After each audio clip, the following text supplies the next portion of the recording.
Hey y'all, here it is, another 2-Tip Tuesday. Instinct Survival is coming to you today with 2 tips. This time we're talking about redundancies and a fire kit. Now I've been asked many times, actually more times than I can remember, on what is actually in my fire kit, why do I carry it, and what's the purpose of it. Well, main part is because of redundancies. Now why do we have redundancies? Redundancies is to ensure that if something fails, we have another way to do things. Now, sometimes it may be that it's all up here. Oh, if my fire doesn't work because my ferro rod is lost or burned up or whatever, or my matches are out, or my lighter is not working, how do I have another way to do things? And so that's one way to consider what's called a redundancy and the way we're going to be focusing on it today. Now, keep in mind that what's in my fire kit may not be what's in yours, and it may not be one of those things where you go, I don't need that. I'm not going to use that. That's okay. This is my fire kit. Okay? So let me reposition the camera, and we'll get started on that. All right. So this kit was actually traded to me in a good trade, in my opinion, from Casey Deming from Georgia Bushcraft or Coyote Mountain Outdoors. And he's also the guy that created the Griffin Pocket Tool, which you may have seen in some of my videos as well. And the trade was, hey, here's $20. Can I have the case? Yes. Okay, good. So what it is again, one of the reasons why I keep getting asked about the kit. It's a bone button cut off with a leather strap that goes over it. You can see all the wrapping, and all that's done. And it pulls tightly, and it works out very nice in my opinion. Now, some of the factors I like, I love the way it looks, I love the way it feels, but it has a pouch on the bottom, and in this pouch, I'm not going to undo this, but in this pouch is a piece of leather, and it actually has a canvas needle and one sail needle, one canvas needle, and one small needle for things like splinters and things of that nature. On this pocket, you can see how they come undone, is my thumb drill, right? Just a big orange, bright, big lighter. And so the other side of it is literally it's 2 belt loops. I like that. And then if you want to go with a couple of different factors from the loop here. Number one, I could do a double clip and throw it over my shoulder, not a problem. I can take and put in a knife if I wanted to do so, a ferro rod that actually is wide enough to where it won't slide through. The list goes on. Again, it's my kit. I can do with whatever I want to. At this time, I don't use that. So what is in the kit? Well, in the kit, it's real simple. Number one, I have a sharpening stone. This is a diamond sharpening stone from Fall Niven, I don't know what the name is. It's a DC4.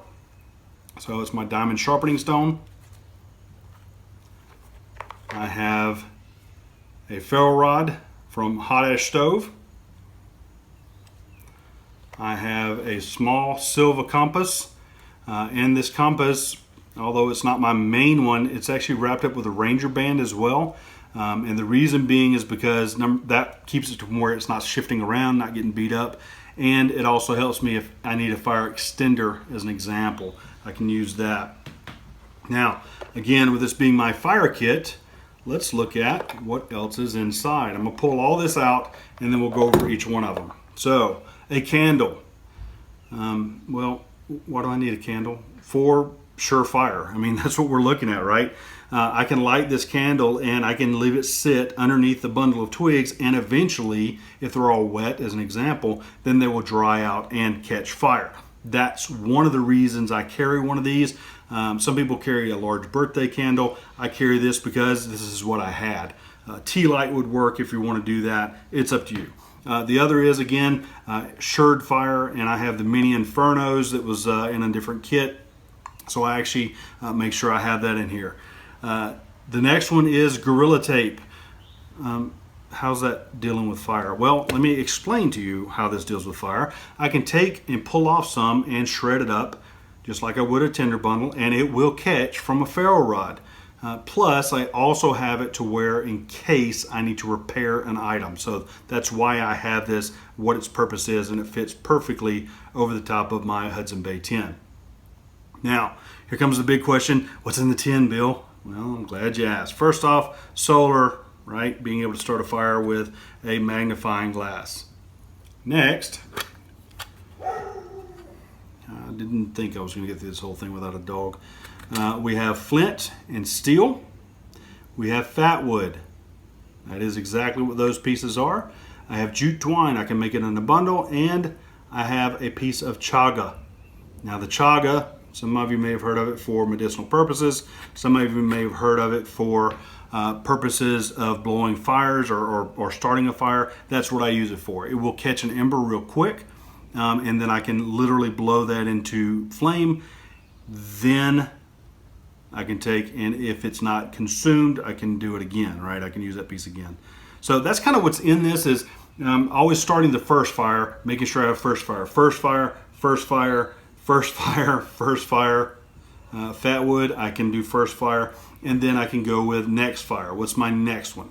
Okay, can I take the shamog that's underneath, tear it up because it's 100% cotton, and create a char cloth? Yes. Oh, that does remind me.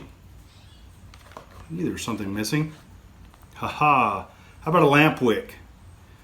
Okay, that I can also make charred so that I can have that for a shirred fire as well. Okay, that's kind of it. I know that the sharpening stone and compass are not fire or fire kit, if you will. However, they fit perfectly in there. I always have them as a backup. I always have them if I need them. If I need to sharpen my knife so I can strike my ferro rod.